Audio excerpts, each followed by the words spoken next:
Welcome to WWE Then and Now. Some of these superstars once made more money than they ever dreamed of. Main event paydays, sold-out arenas, action figures, and video games. But fame doesn't come with a manual, and bad investments, addictions, broken relationships, and legal troubles burned through fortunes that seemed untouchable. In this video, we look at the legends who lost it all, and ask if they ever truly recovered.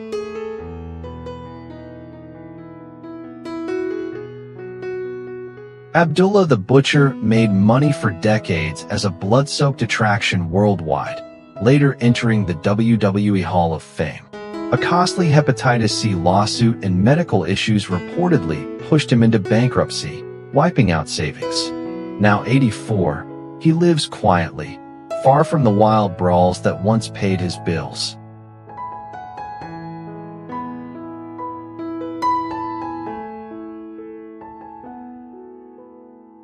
Jake, the Snake, Roberts was a master of mind games, but years of addiction and bad decisions burned through his fortune, until he hit rock bottom around 2010 and entered rehab with Diamond Dallas Page's help in 2012. Now 70, he lives sober and earns a living through conventions, signings, and storytelling for fans.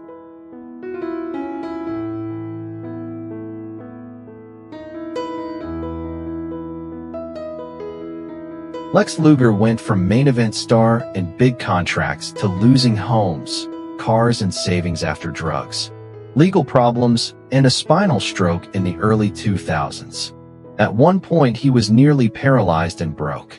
Now 67, he lives simply, focuses on faith and health, and appears at select fan events.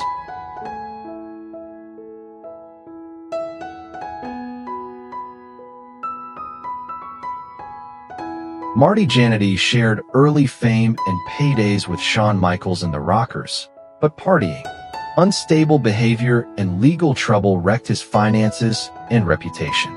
Instead of royalties and big contracts, he bounced between small indies and odd jobs. Now 65, he survives on modest appearances and loyal fans.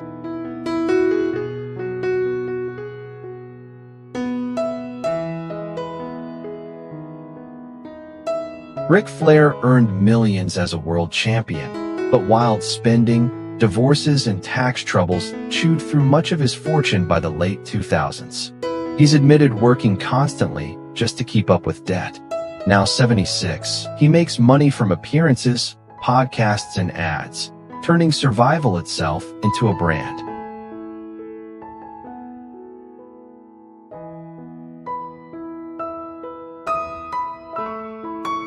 Dynamite Kid earned strong WWF paydays in the 80s with the British Bulldogs, but brutal injuries, painkillers, and a bitter split from the business left him nearly broke in a wheelchair back in England. With no big royalties or savings, he lived modestly until his death in 2018 at age 60.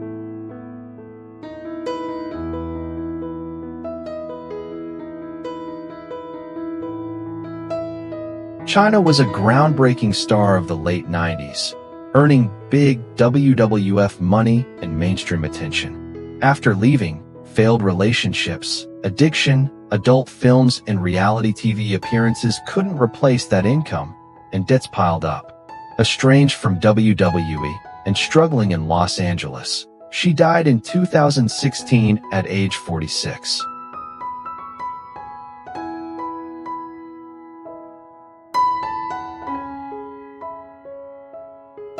Scott Hall earned huge paydays as Razor Ramon and an NWO star in the 90s boom, but addiction, partying, and failed rehabs drained his fortune.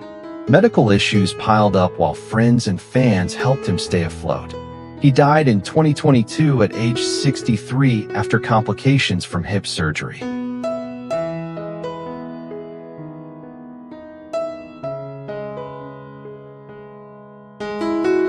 Kamala made strong money in the 80s wrestling Hulk Hogan and other headliners. But bad payoffs, weak contracts, and lack of royalties left him with little saved. Later, diabetes and amputations brought crushing medical bills. He relied on fan donations until his death in 2020 at age 70.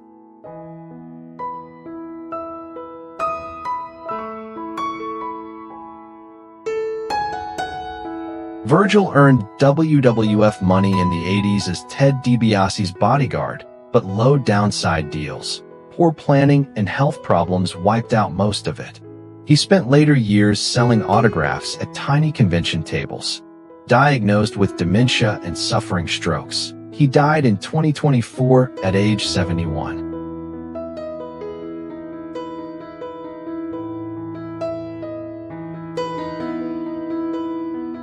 Hulk Hogan made millions during the Hulkamania boom, but a costly 2009 divorce, lawsuits, and failed business ventures wiped out much of his fortune. Legal documents showed huge alimony and asset losses. He spent later years rebuilding through reality TV, appearances, and endorsements before dying in 2025 at age 71.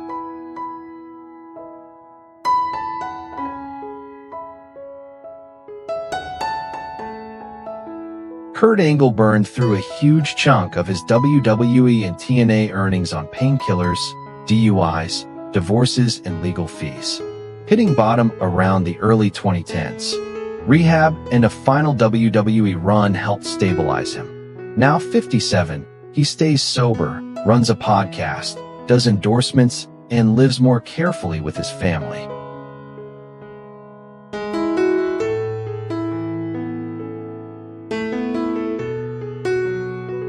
Sunny became one of WWE's first internet-era pinups, pulling in merch, magazine, and appearance money.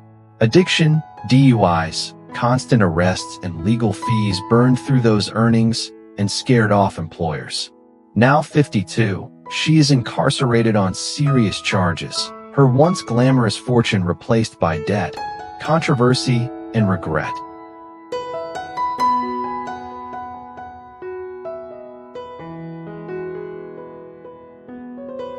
Shawn, X-Pac, Waltman once made serious money with DX and the NWO, but addiction, injuries, and bad choices drained his bank accounts through the 2000s. He disappeared into small shows and real-life chaos.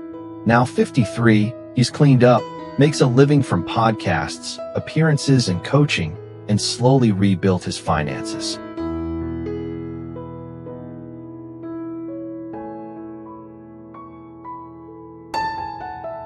Thank you for watching.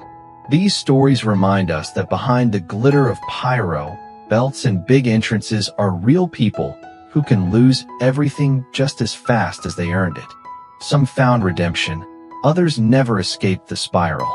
If their journey shocked or moved you, don't forget to like, share, and tell us in the comments whose rise and fall story hit you the hardest.